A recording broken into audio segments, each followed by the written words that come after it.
बिस्मिल्लाहिर्रहमानिर्रहीम। अस्सलाम वालेकुम नाज़रीन, उम्मीद और दुआ करता हूँ कि आप लोग जहाँ जहाँ पर होंगे खैर आफियत से होंगे। नाज़रीन, आज पार्लियामान का मुश्तरका इजलास जनाब आसिफ अली ज़रदारी साहब का खिताब, तहरीक इंसाफ की फ़तह और ईद के बाद एहतजाज जो प्लान कर रही है पाकिस्तान तहरीक इंसाफ, उसके ऊपर थोड़ी सी डिटेल में बात करते हैं।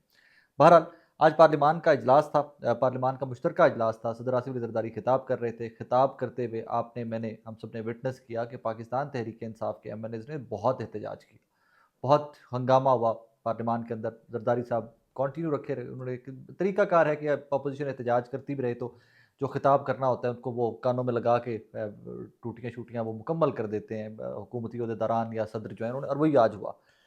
सवाल ये नहीं है कि व्हाट हैपेंड इन पार्लियामान, सवाल ये है कि पार्लियामान के अंदर जो आज अपोजिशन ने किया, जो तहरीक इंसाफ ने किया, उसका इम्पैक्ट क्या है। बज़ाहिर तो ये एक बहस है, बज़ाहिर तो आज मरीम नवाज़ साहिबा ने भी फरमा दिया कि ये बदतमीज़ी का कल्चर पाकिस्तान तहरीक इंसाफ ने इंट्रोड्यूस किया है एंड ऑल दैट। वो भूल गई कि माजी के अंदर क्या क्या नवाज़ लीग बीबी शहीद के बारे में करती रही है, और फिर 40 चोर और वो जरदारी साहब के बारे में क्या क्या शहबाज शरीफ साहब कहते रहे, वो सारा कुछ भूल के आज तो वो एक में हुए बैठे हुए ना। Let's not get there.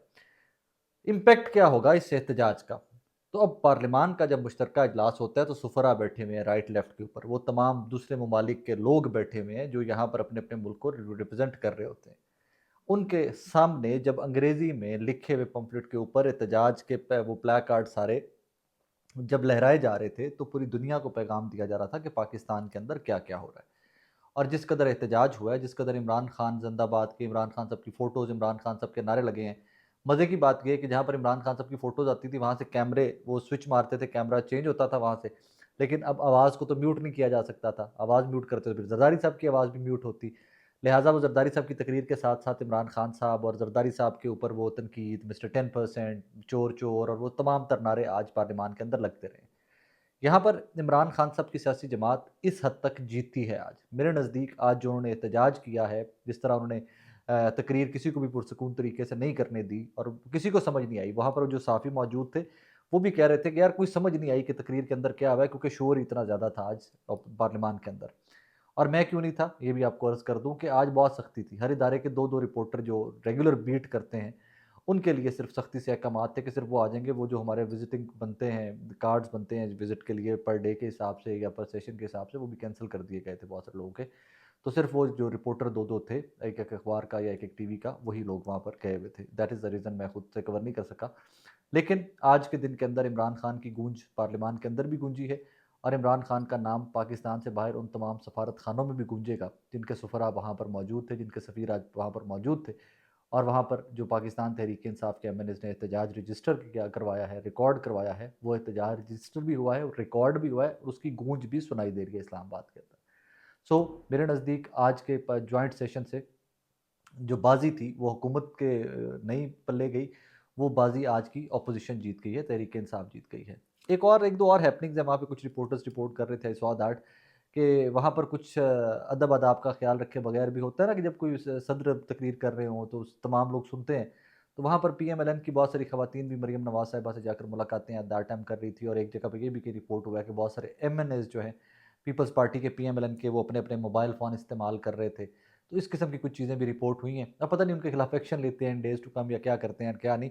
और फिर ये जिन लोगों ने आज एहतजाज किया है, इनके बाद साथ बाद में क्या होता है वो भी एक अलग से कहानी है। बिकॉज़ सहाफ़ियों में ये गुफ्तगू चल रही थी कि जनाब जिन्होंने बहुत ज़्यादा एहतजाज किया है, जिन्होंने बहुत ज़्यादा एहतजाज रिकॉर्ड करवाया है, इन डेज़ टू कम किसी पुट्ठे सीधे पर्चे के अंदर उनको भी डाल-डूल दिया जाएगा। सो इन डेज़ टू कम आपको वो भी मिल सकते हैं मामलात ऐसे भी कि ये तमाम लोग जो आज बहुत शोर कर रहे थे, जिन्होंने बहुत नारे लगाए हैं। अली मोहम्मद खान साहब ने नारे नहीं लगाए खैर। ये रिपोर्टेड है, ये बहुत सीनियर रिपोर्टर हैं जो बीट करते हैं पार्लियामान की, वो कह रहे थे कि अली मोहम्मद खान साहब ने नारे नहीं लगाए, वो सिर्फ प्ले कार्ड उठाकर वो यूँ-यूँ करके करते रहे। उसमें खैर वो तहरीक इंसाफ जाने, उनके लोग जाने, उनकी अपनी स्ट्रैटेजी होगी कि क्या किया है, क्या नहीं किया। अब ये इसी को ज़रा जोड़ लेते हैं ईद के बाद के एहतजाज से। आज सक्सेसफुल एहतजाज हुआ। ये आपको और मुझे मानना पड़ेगा कि आज की बाज़ी जो है पार्लियामान के अंदर की सियासी बाज़ी, वो तहरीक इंसाफ जीती है, वो हुकूमती इत्तेहाद हारा है। अब इसके बाद अगली फ़ेज़ आती है सड़कों के ऊपर एहतजाज की। अब सड़कों के ऊपर एहतजाज के ऊपर गुफ्तगू जब करें तो वहाँ पर शेर अफ़ज़ल मरवत साहब ने आज पार्लियामान के बाद जो गुफ्तगू की है, वो छोटा-सा क्लिप है, ज़रा वो सुन लें। आपको फिर उसके ऊपर मैं डिटेल में ज़रा बात करते हैं। एहतजाज, शेर अफ़ज़ल मरवत की स्टेटमेंट, इसकी रेलेवेंस क्या बनती है मौजूदा हालात व वाक़यात के अंदर। मरवत साहब की बहुत सारी बातों से आप इत्तेफाक भी कर सकते हैं और बहुत सारी बातों से इत्तेफाक नहीं भी कर सकते, दैट इज़ योर कॉल। लेकिन ये मरवत साहब की ज़रा गुफ्तगू। ये तो इनको एहसास ही नहीं है कि अभी गिलगित बल्तिस्तान के इलेक्शन सर पे है, ईद के बाद एहतजाज करने जा रहे हैं। याद रखें मेरे अल्फाज, ये 10 लोग जमा नहीं कर सकते और कौम को और खान को लारे लगाए हुए हैं कि हम एहतजाज करके दिखाएंगे। याद रखिए ईद के बाद कोई एहतजाज नहीं होगा, मौखर करेंगे इसको। तो मौखर क्यों कर देंगे? क्या इनके कहने पे लोग बाहर नहीं निकलते या खान के कहने पे लोग बाहर नहीं निकलते? नहीं, लोग निकलते हैं खान के लिए, पार्टी के लिए निकलते हैं, लेकिन लोगों का एतमाद होना चाहिए ना। दूसरी बात, लोगों को मोटिवेट करना होता है, लोगों को रागिब करना होता है, कायल करना होता है, और तभी लोग जाके निकलते हैं। सिरो साहब ये बताया कि आप है मरवत साहब की गुफ्तगू का आपने ये सुन लिया। अब इसको यहाँ पर रोक के जरा ज़हन में रखिएगा और मैं आपको बैकग्राउंड दे दूँ कि पाकिस्तान तहरीक इंसाफ अंदरूनी खाते अंदर खाते प्लान कर रहे हैं कि जनाब दोबारा से एहतजाज किया जाए, और एहतजाज मुल्कगीर होगा, मुख्तलिफ शहरों में होगा या इस्लामाबाद की तरफ होगा, कोई लॉन्ग मार्च होगा, कोई धरना होगा, उसके ऊपर काम जारी है। उसके ऊपर काफ़ी सारी मुलाकातें हो रही हैं, पाकिस्तान तहरीक इंसाफ के लोग मुशावरत कर रहे हैं, अपोजिशन के लोगों से मुलाकात कर रहे हैं, और काफ़ी सारे लोग अपोजिशन के उनके साथ मुत्तफिक जो हैं वो मुत्तफिक इखलाकी तौर के ऊपर हैं। उन लोगों के पल्ले कोई कख नहीं है कि वो बहुत ज़्यादा लोग इकट्ठे नहीं कर सकते। I am sorry to say that, even I have huge respect for that man. Shahid Khaqan Abbasi साहब, मुस्तफ़ा नवाज़ खोखर साहब, मेरे लिए बहुत काबिल एहतराम है, लेकिन ये क्राउड नहीं निकाल सकते। इनकी कोई सियासी जमात ऐसी नहीं है कि लाख 2 लाख बंदा, ये कि 50,000 बंदा भी, 10,000 बंदा भी इकट्ठे कर सके। दे कैन नॉट डू दैट। अभी के लिए इनका इत्तेहाद यही लोग हैं, या यही लोग हैं जो इनको आइन की बहाली के लिए, इंसानी हकूक़ की बहाली के लिए एहतजाज के ऊपर पाकिस्तान तहरीक इंसाफ से मुत्तफिक हैं। मौलाना फजलुर रहमान साहब के साथ मामलात कुछ चले थे, अभी तक की इत्तलात ये हैं कि मामलात रुक गए हुए हैं, आगे नहीं चल रहे। मौलाना फजलुर रहमान साहब इस एहतजाज का हिस्सा नहीं होंगे अभी तक। आज फिर मुलाकात है उनकी वैसे कमेटियों की, तहरीक इंसाफ और JUIF की, लेकिन कोई बहुत बड़ा ब्रेक थ्रू मेरे नज़दीक बहुत जल्दी होता हुआ मुझे तो नज़र नहीं आ रहा। अब जो शेर अफजल मरवत ने बात की है कि ईद के बाद ये एहतजाज करेंगे और ये 10 लोग इकट्ठे नहीं कर सकते, मेरे नज़दीक ये बात से मुझे इत्तफाक है। उसकी एक वजह है, एहतजाज होता है ट्रस्ट के ऊपर। एहतजाज होता है कि मेरा जो बंदा लीड कर रहा है, जिस मकसद के लिए मुझे घर से निकाल के लेके आया है, उसमें मुझे बीच रास्ते नहीं छोड़ देगा। एहतजाज होता है कि जिस मकसद के लिए आप निकलते हो, फिर आप पहले खुद कुर्बानियाँ देते हो, फिर बाद में वर्कर से आप कुर्बानियाँ मांगते हो। लाइक इमरान खान साहब खुद जेल में बैठे हुए, तो अगर उनके वर्कर इमरान खान साहब के कहने के ऊपर एक्सक्यूज मी, इमरान खान साहब के वर्कर निकलते भी हैं, तो जब तक उनको कोई बंदा लीड नहीं करेगा, देयर मैं नहीं समझता कि बहुत बड़ा एहतजाज इन डेज टू कम ये लोग कर सकते हैं। उसकी एक वजह है, लोग जाते हैं 24 नवंबर पे वापस। ये देखें जी, 24 नवंबर को भी तो अली अमीन ने एहतजाज किया, वो इस्लामाबाद निकल आया, इतने लोग लेके आया। नो, अली अमीन के कहने के ऊपर खैबर पख्तूनख्वा से शायद 2000 बंदा भी ना आता। इसको नोट डाउन कर लीजिएगा मेरी बात को। आप मुत्तफिक नहीं होंगे बहुत सारे लोग, लेकिन इसको नोट डाउन कर लीजिएगा। उससे पहले संगजानी वाला एपिसोड हो चुका हुआ था, उससे पहले वो सारे एपिसोड हो चुके हुए थे कि अली अमीन किन किन शहरों से होते हुए कहाँ कहाँ पर चाय पीते हुए कहाँ जा निकले थे। वो बहुत सारी एपिसोड हो चुकी थी। जो ट्रस्ट था अली अमीन गंडापुर में पाकिस्तान तहरीक इंसाफ के वर्कर्स का, वो ट्रस्ट ख़त्म हो चुका था। अगर बुशरा बीबी 24 नवंबर को लीड ना कर रही होती इस एहतजाज में, तो शायद अली अमीन के कंट्रोल में कोई बंदा ना होता। एहतजाज होता, इमरान खान की कॉल थी, एहतजाज होता, लेकिन अली अमीन उन एहतजाज के शुरका में से एक कारकुन की हैसियत में प्रोटोकॉल के साथ आ रहे होते। अली अमीन की बंदा बात ना सुनता कि लिख लीजिए मेरी बात। उस दिन शाहिद खटक शायद लीड कर रहा होता। उस दिन वो जो नौजवान थे जो KP के वज़रा और MNA MPs थे, वो लीड कर रहे होते। अली अमीन साहब एक कारकुन की हैसियत से उस क्राउड के बीच में कहीं ना कहीं चले हुए आते, आपको नजर आ रहे होते।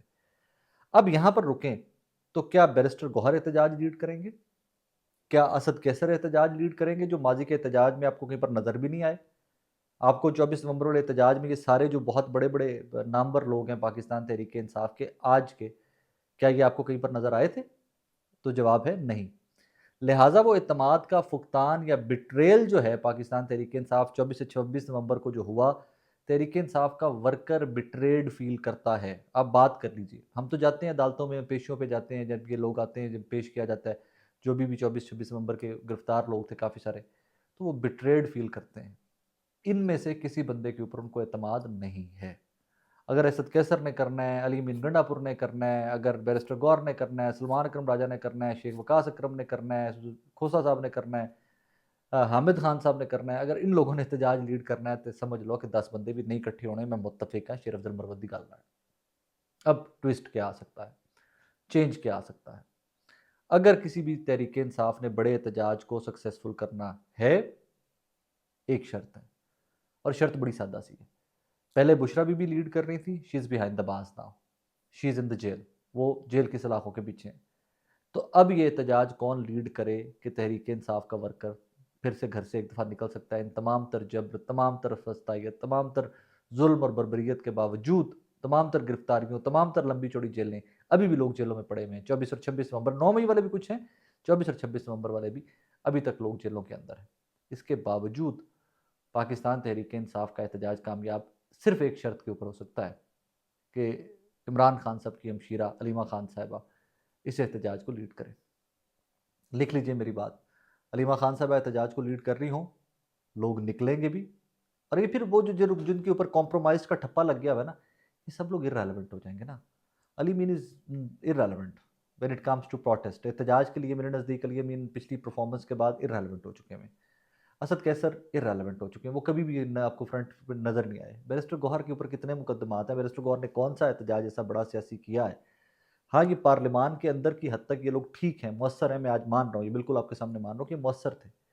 पार्लियामान से बाहर ये लोग किसी भी कदर मौसर नहीं हैं, क्योंकि इनके ऊपर छाप वो लगी हुई है। हकीकत है, फसाना है, वो अल्लाह जानता है और ये लोग जानते हैं। स्टोरीज बहुत सारी हैं, कहानियाँ बहुत सारी होती हैं, लेकिन दिलों के भेद तो अल्लाह जानता है ना। लेकिन पाकिस्तान तहरीक इंसाफ का वर्कर इनके ऊपर एतमाद करने को रेडी नहीं। सो उसकी मार इनको पड़ेगी, इवेंचुअली पड़ेगी, और उसका एक ही सोल्यूशन है कि इमरान खान साहब की फैमिली में से कोई बंदा, और मोस्ट आइडियली अलीमा खान साहब, इस रीज़न के वो सारे केसेस में भी आ रही हैं, समातों पे भी आ रही है, हेयरिंग्स पे आती हैं, जेल जाती हैं, इमरान खान साहब से मुलाकात होती है। सो पीपल ट्रस्ट हर कि वो फर्स्ट हैंड इन्फॉर्मेशन उनके पास होती है, डायरेक्ट इमरान खान साहब के ऑर्डर्स अलीमा खान साहबा कौम तक कन्वे कर रही हैं, तहरीक इंसाफ के वर्कर्स तक कन्वे कर रही हैं। सो उनके पास एक वो एडवांटेज है जिसका फ़ायदा उठाते हुए, जिस अपॉर्चुनिटी का एडवांटेज लेते हुए, फ़ायदा उठाते हुए, वो इस एहतजाज को कामयाब कर सकती हैं। वरना अगर गल आ गई बैरिस्टर गौर वगैरह थे, तो फिर कहानी भूल जाएगी। एंड नॉट टू फॉरगेट, एक और चीज़ मैं जाते जाते आपकी गोशगुजार कर दूँ, इसका मतलब ये नहीं है कि जो शेर अब्दुल मरवत साहब ने फरमाया कि 10 बंदे भी नहीं इकट्ठे कर सकते ये, इसका मतलब ये नहीं है कि अगर शेर अब्दुल मरवत कर रहे होते तो बहुत लंबे चौड़ा क्राउड होता, वो भी कुछ नहीं होना था। इन तमाम तर लोगों के बारे में लोग बड़ी अजीब सी आरा रखते हैं। अब राय लोगों की बहुत बदल गई है इन तमाम तर जो दस्तयाब लीडरशिप है पाकिस्तान तहरीक इंसाफ की। और यहाँ पर ये वाकई में उस ग्रे एरिया के अंदर चले गए हुए हैं कि इनसे जब सवाल किया जाता है कि आप इमरान खान की रिहाई के लिए क्या कर रहे हो, तो कहते हैं हम क्या कर सकते हैं, हम केसेस कंटेस्ट कर रहे हैं, हम अदालतों में जा रहे हैं, सलमान अकरम राजा साहब हम पेश हो रहे हैं, अब आप बताइए हम क्या कर सकते हैं। ये इंतशार फैलाने वाला सवाल है। तो सियासी तौर के ऊपर ये इमरान खान के नाम के ऊपर वोट लेकर पार्लियामान में तो पहुँचे हैं, इससे आगे खुदारा इनसे कुछ एक्सपेक्ट मत कीजिएगा। They are not able to deliver. मैं ये नहीं कहता कि ये कर नहीं सकते या कॉम्प्रोमाइज़ न चले, मैं तो वो लाइन लेता ही नहीं होता, अल्लाह के दिलों को भेज जानता है, but they can not deliver. मजबूरियां हैं, करना नहीं चाहते, काबिल नहीं है, फिर किसी दिन इसके ऊपर बात कर लेंगे। लेकिन ये लोग इससे ज़्यादा डिलीवर कर नहीं सकते, ये जो डिलीवर कर रहे हैं जितना, एना द मैक्सिमम है ही।